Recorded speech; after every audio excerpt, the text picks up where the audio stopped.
Salut tout le monde, c'est Dame Nao et on se retrouve pour une nouvelle vidéo. Ça fait longtemps que je n'ai pas fait ce genre de vidéo. Je voulais faire un petit truc en mode je suis la grande sœur qui répond aux questions, qui vous aide et tout. Bon, mes conseils sont à prendre ou à laisser. Je pose ça là, vous en faites ce que vous voulez. Bien sûr tout est anonyme et c'est des questions qui ont été posées sur Instagram. D'ailleurs suivez-moi sur Instagram. Donc c'est parti, la première question c'est comment sortir et ne pas tomber dans la dépendance affective. Sachez que moi j'ai jamais été trop dépendante affective. Je pense que j'ai eu des périodes un peu plus dures que d'autres, mais ça a jamais été un de mes traits de personnalité. Donc c'est d'un point de vue extérieur d'une personne qui n'a jamais vraiment vécu ça et qui ne le comprend pas forcément. Mais déjà en fait je pense qu'il faut pour ce genre de soucis identifier la cause. Qu'est-ce qui fait que toi tu as peur d'être abandonné et pourquoi tu as besoin d'être accroché à une personne au point où tu en es dépendant. Souvent c'est par rapport à par exemple la famille, des parents qui t'ont pas forcément donné assez d'affection quand tu étais jeune et ça joue beaucoup. Enfin faut savoir que l'enfance c'est une partie très importante du développement d'une personne et ça va jouer énormément. Donc il y a peut-être ça. Généralement ce genre de soucis c'est des soucis qui se règlent avec des psys parce que ben en fait ça vient d'un truc assez profond. T'es pas juste quelqu'un de dépendant affectif. Je pense que c'est pas un truc inné et c'est quelque chose qui s'est développé. Donc en vrai si c'est vraiment quelque chose de trop fort à régler juste comme ça tout seul par toi-même, peut-être penser à aller voir un thérapeute, pouvoir régler ça et sur le long terme. Après je pense qu'il est bon aussi d'apprendre qu'il ne faut pas vivre pour les autres, que c'est pas quelqu'un, une personne, parce que souvent les personnes dépendantes affectives elles vont s'accrocher à une personne et c'est généralement pas très sain, ce ne l'est jamais. Je peux comprendre mais en même temps il faut vous rappeler que la personne auquel vous vous accrochez elle sera peut-être pas là toute votre vie et que la seule personne qui sera là toute votre vie c'est vous-même et vous n'avez pas besoin des autres pour être heureux, vous n'avez pas besoin des autres pour vous sentir complet. Les autres, et je dis pas que les amis et tout ça ça ne sert à rien, c'est juste c'est un soutien et c'est pas censé être votre pilier. Vous devez en fait pouvoir savoir être votre propre pilier. Je sais pas si c'est très bien comme image à choisir. Je sais pas comment trop m'exprimer mais en fait mais ouais je pense qu'il faut pas juste faire de quelqu'un le centre de ta vie, de ton monde, parce que ben imagine un jour la personne n'est plus avec toi, t'auras plus rien après et c'est vraiment pas bon. Il faut savoir en fait être seul aussi. C'est bien d'être accompagné mais pas tout focus sur une personne. C'est peut-être facile à dire, je suis désolée j'ai pas de solution miracle après ce genre de choses. Si c'est limite maladie, je vais le dire tout le temps mais je recommande d'aller voir un psy si c'est possible parce que c'est comme ça que ça va se régler quoi. Mais déjà une bonne chose à faire c'est comprendre pourquoi tu es dépendant affectif et peut-être après essayer de travailler sur ce point là. Comment garder un travail et se motiver à y aller? Bah écoutez, moi j'ai jamais eu de problème, je me suis jamais fait virer, après j'ai pas eu 15 boulots. Mais enfin personnellement je m'investis toujours. Moi ce que j'aime bien me dire c'est que je suis utile à quelque chose. Et après bien sûr bah le flouze quoi ça motive. Du coup ouais, je dirais juste essayer de prendre ça d'un point de vue un peu philosophique. Moi quand par exemple j'étais en restauration, même si j'étais juste plongeuse et vite fait serveuse, je me disais bah j'aide mes patrons à faire marcher le restaurant et j'aime bien servir les gens pendant un moment agréable parce que généralement quand t'es au restaurant c'est un petit moment agréable entre amis, en famille et où tu manges un bon repas et moi j'aime bien faire partie des gens qui vont faire passer un moment agréable aux personnes. Du coup c'est comme ça que j'étais motivée à y aller, bien sûr le flouze quoi. Des conseils pour se sentir bien dans son corps? Bah malheureusement j'ai pas vraiment de solution miracle parce que moi-même j'ai besoin de travailler sur ça encore. Si j'en avais une, je pense que je vous la donnerais mais je ne sais pas, je pense que c'est juste un travail à faire sur soi-même. Sur le long terme, peut-être éviter de trop être sur les réseaux parce qu'on sait très bien l'influence que ça a, les réseaux sociaux, sur l'image qu'on a de soi-même. Donc si tu sens que ça a trop une grosse influence sur toi, et je pense que ça en a une, peut-être t'éloigner des réseaux, voilà quoi. Le liner pour une débutante, c'est mieux au feutre ou au pinceau? Moi je dirais soit les petits pots là, parce que par exemple moi pour ma petite soeur je lui avais acheté un petit pot où il y avait un espèce de pinceau mais pas trop rigide et pas trop souple non plus. J'essaierai de vous trouver une image. Et ça c'était pas mal parce que du coup elle avait quand même assez de contrôle mais pas trop non plus et c'était pas trop précis donc enfin du coup c'était bien pour un début. Après en vrai moi je dis que ça dépend vraiment des personnes, il y a des personnes qui sont plutôt à l'aise au feutre, d'autres qui détestent ça et qui sont plus à l'aise avec le pinceau. Le mieux c'est de tester. Après moi je dirais essaye au feutre Donc pour commencer, prendre les bases, moi j'utilise celui de NYX qui est trop bien. Mais après voilà, faut tester, de toute façon il faut s'entraîner. Enfin de toute façon peu importe ce que tu utilises, il faut surtout choper la technique et après bien sûr avoir un truc qui est pas trop sec et tout parce que sinon c'est impossible à travailler. C'est pour ça que je vous conseille le liner de NYX en feutre, il est vraiment trop bien et il est bien, il est nickel. C'est le seul que j'utilise depuis genre 2 ans, donc voilà. Des astuces pour bien mélanger les fards entre eux et faire un joli dégradé. Il faut connaître un peu la colorimétrie, il faut savoir que par exemple du vert et du rose ça va pas se mélanger ensemble, ou alors il va falloir avoir une couleur de transition, donc c'est pour ça qu'il est bon à savoir les couleurs qui se mélangent entre elles, parce que vous savez dans la colorimétrie il y a une roue et en fait il y a des couleurs qui sont genre à l'inverse et d'autres qui se suivent. Par exemple le rouge et le vert c'est à l'opposé, donc du coup ça ne se mélange pas du tout et en fait ça s'annule et donc il faut savoir ça, c'est déjà pas mal. Après quand tu arrives un petit peu plus à connaître tes couleurs, tu peux commencer à utiliser des couleurs de transition et tout ça pour t'aider. Et voilà, et après il y a aussi avoir de bons fards parce qu'il y a des fards qui sont très durs à mélanger. Genre moi j'aime pas trop les fards NYX parce que je trouve qu'ils sont trop secs, pas assez facile à blender, donc moi je recommande pas trop les palettes NYX, ça dépanne mais c'est pas, j'aime pas trop. Et les pinceaux ça joue beaucoup. Après t'as pas besoin de pinceaux de ouf parce que moi j'utilise des pinceaux AliExpress et ça va, tu vois, je me débrouille avec. Donc je dirais plutôt avoir des bons fards et connaître ses couleurs.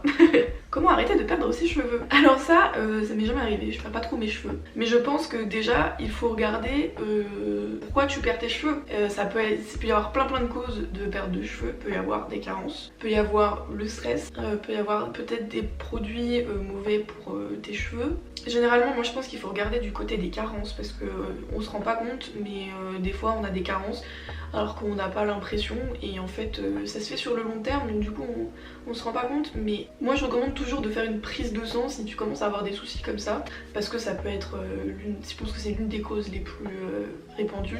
Et après le stress aussi ça fait beaucoup de merde, donc du coup identifie la cause de ta perte de cheveux et après tu pourrais trouver une solution. Comment convaincre mon père ultra protecteur de me laisser aller faire des études à l'étranger?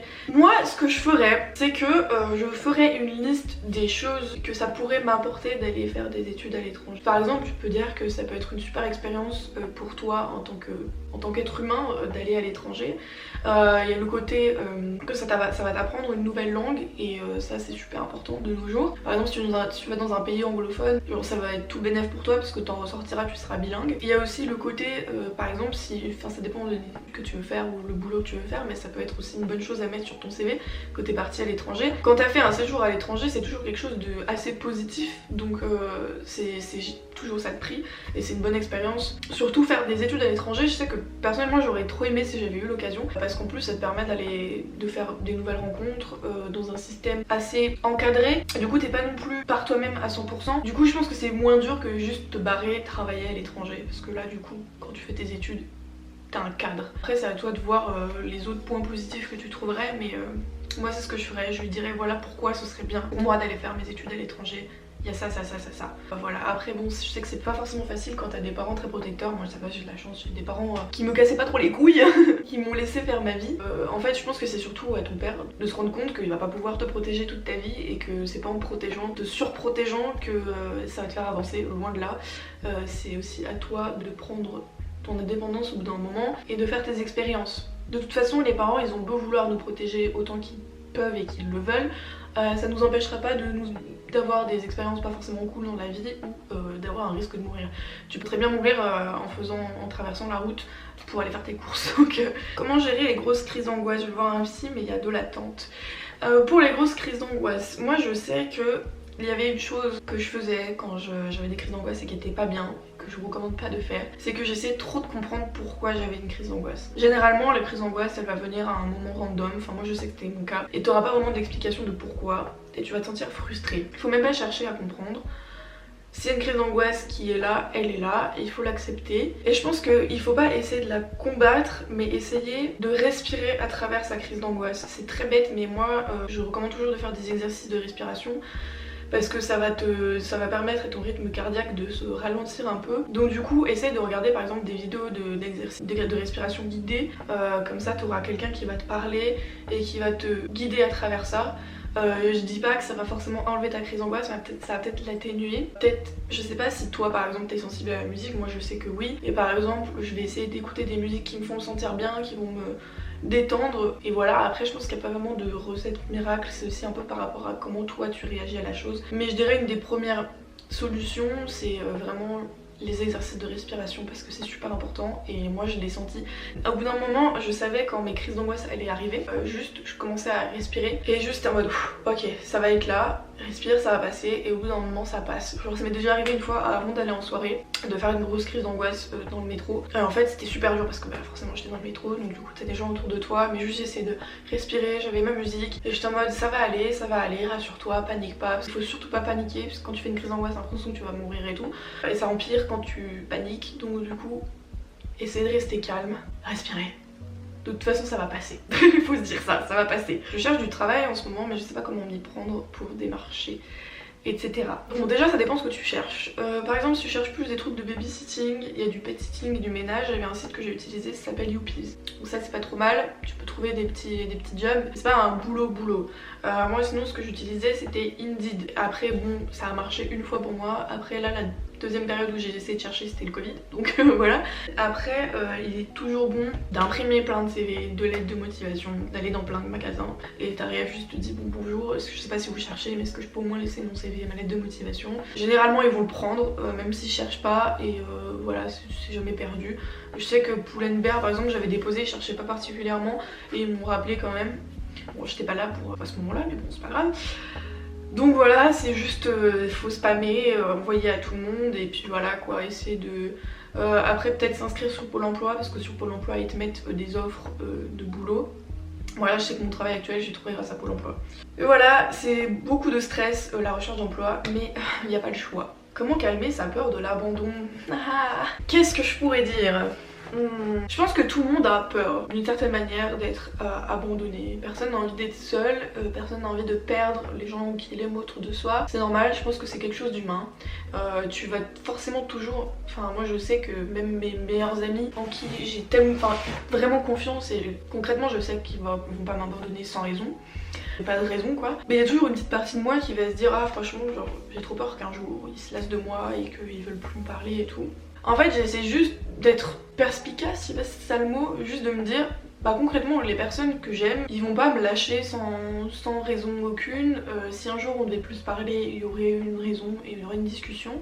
Et s'il y a des gens autour de moi me lâchent comme ça du jour au lendemain sans m'expliquer pourquoi, moi je vais le prendre de la façon suivante. Je vais juste me dire cette personne ne tenait pas assez à moi pour pouvoir pour avoir la décence d'esprit de m'expliquer pourquoi. Et est-ce que je veux une personne dans ma vie qui n'est pas capable de me donner les raisons pour laquelle elle ne veut plus me parler, ce qui peut être légitime. En soi s'il y a quelqu'un qui est juste en mode bah voilà on n'est plus sur la même longueur d'onde, on est plus enfin je veux plus trop te parler, je vais pas le prendre mal mais par contre il faut qu'on m'explique parce que pour moi c'est vraiment ça un abandon, c'est que vraiment tu pars sans aucune explication. Bah là pour le coup je vais pas le prendre mal mais en mode bon bah ok bah tant pis bye bye quoi. Et puis des personnes et j'en aurai encore plein dans ma vie, les gens c'est ils viennent et ils partent et il faut l'accepter et après il y a des gens qui vont rester plus longtemps et bah, tant mieux mais les gens qui partent bah écoute faut accepter le fait qu'ils partent un jour, c'est pas grave. Et puis imaginez le nombre de personnes qu'on rencontre dans une vie, tu vas forcément au bout d'un moment avoir quelqu'un qui va t'abandonner et en fait tu peux pas vivre dans la peur constante d'être abandonné. Je pense qu'il faut surtout profiter du moment présent et accepter que des fois les gens ils vont plus avoir envie de te parler et qu'ils vont juste te dégager et puis bah c'est pas grave quoi, c'est pas une grande perte hein. Franchement après je dis ça c'est peut-être facile pour moi parce que moi genre je dégage très facilement les gens de ma vie mais c'est aussi parce que j'ai ce point de vue là.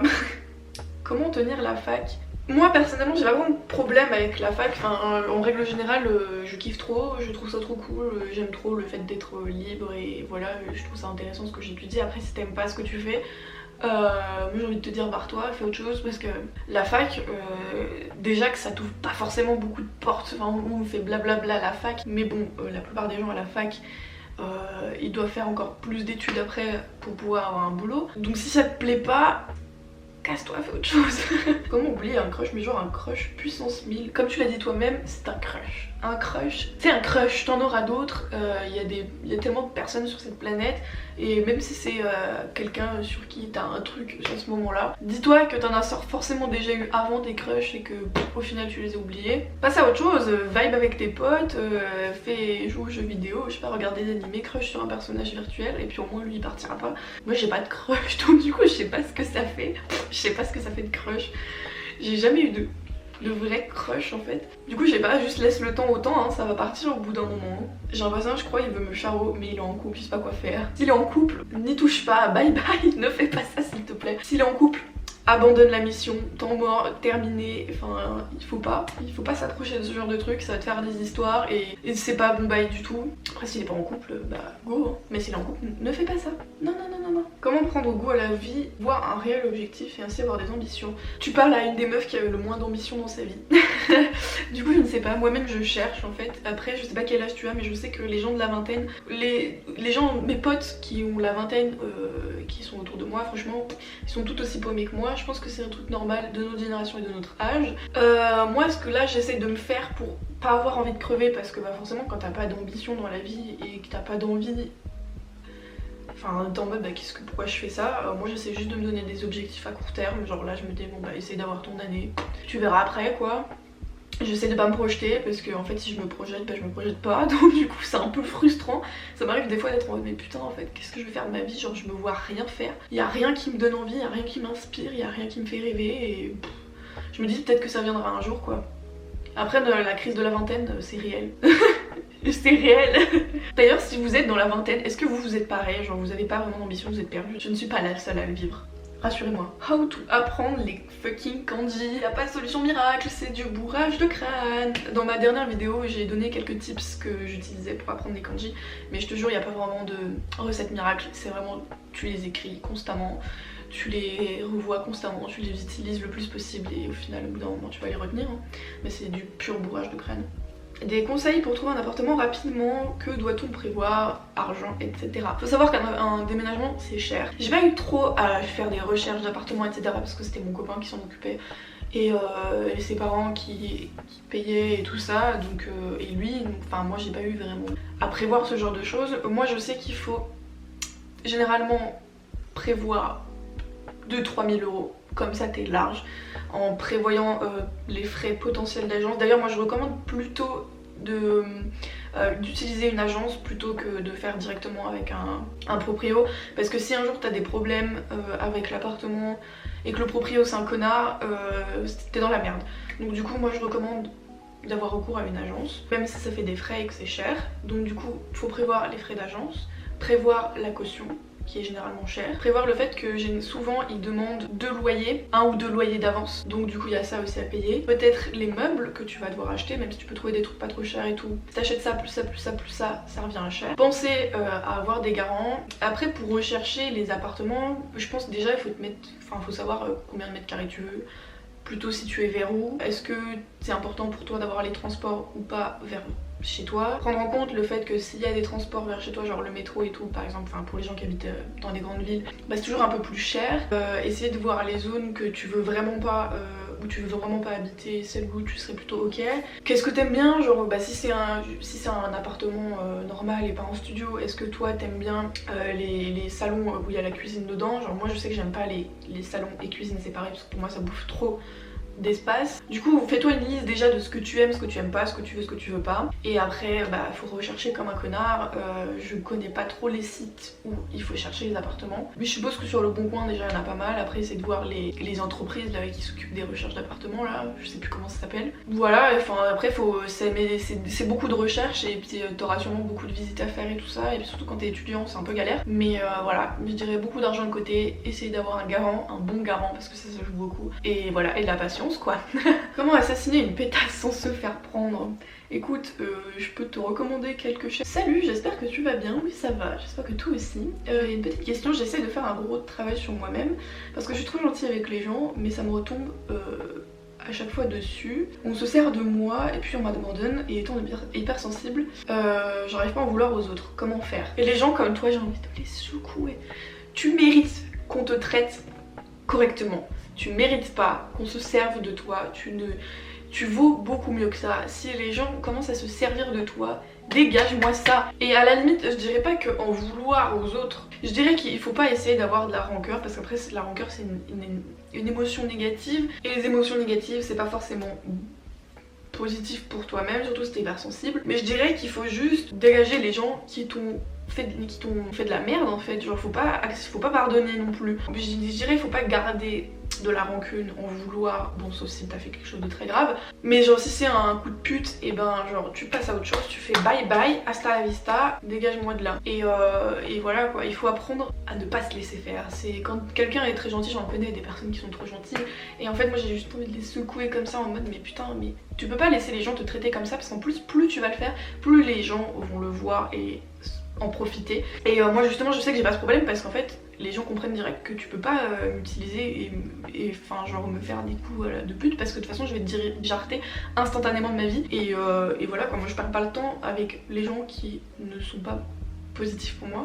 Et tu devrais faire de même, fais du tri régulièrement dans ta vie. Genre tous les ans tu devrais regarder un peu, faire un bilan des gens qui t'entourent et te dire est-ce que cette personne m'apporte vraiment du bien, est-ce que j'ai l'impression que cette personne m'utilise, est-ce que cette personne fait attention à comment je me sens, etc. Et puis si tu vois qu'il y a des gens plus négatifs pour toi qu'autre chose, bah dégage-moi ça. Des gens t'en retrouveras d'autres, t'as pas besoin d'être encombré de mauvaises personnes. Et petite dernière question, comment savoir quoi faire plus tard? Je suis en L1 mais je vais me réorienter, mais je ne sais pas dans quoi. Je ne peux pas te donner de réponse miracle, peut-être moi j'aime bien faire des listes, parce que je trouve que ça te donne une visualisation complète de la chose. Fais-toi une liste de ce que t'aimes bien faire, de ce que t'aimes bien dans la vie, de ce que tu ne verrais pas faire, et après par rapport à ce que tu veux et ce que tu ne veux pas, essaye de voir ce qui est possible de faire comme étude, ce qui est accessible pour toi, ce que tu te sens capable de faire, et après tu peux tester. Enfin faut te dire voilà t'es en L1 et tu vas te réorienter, dis-toi que c'est pas impossible de se réorienter après. Je connais des personnes qui se sont réorientées plusieurs fois, et en soi c'est pas grave, hein, tu sais on est jeune donc tu peux pas forcément savoir ce que tu veux faire de ta vie. C'est pas très grave, genre moi je suis en licence de japonais, j'adore ce que je fais, mais par contre est-ce que je me verrais être prof, traductrice, interprète? Non. Et pourtant c'est pour ça que c'est ma licence est faite pour ça. Ou même chercheuse dans les trucs d'histoire et tout. Moi je ne me vois pas du tout faire ça. Après je me dis j'en sais rien, hein, ça se trouve ça va m'ouvrir des portes sur un truc où ça se trouve d'ici 3 ans je saurai ce que je veux faire, et puis bah c'est pas grave quoi, c'est pas perdu. Et si je dois me réorienter même à mes 30 ans, bah, je le ferai, c'est pas grave. Franchement faut pas te prendre la tête avec ça, et juste essaye de voir un peu ce que t'aimes et ce que t'aimes pas faire. Voilà, du coup c'est tout pour cette vidéo, j'espère que je vous aurai aidé comme je peux. Après bien sûr vous pouvez vous-même argumenter s'il y a des trucs où vous pensez que vous avez des conseils qui pourraient aider les personnes en question, n'hésitez pas en commentaire. C'est toujours bon à prendre pour les personnes concernées. Et puis pour compléter ce que moi j'aurais pu dire et ne pas dire. Sur ce, je vous souhaite une agréable journée. N'oubliez pas d'aller checker la barre d'infos. J'ai aussi une chaîne Twitch où je commence à faire des lives. On se retrouve pour une prochaine vidéo. J'espère que ça vous aura plu. Et surtout n'oubliez pas de vous abonner, d'activer la cloche, pourquoi pas, et de lâcher un j'aime. Et puis je vous fais des très gros bisous. À plus dans le bus.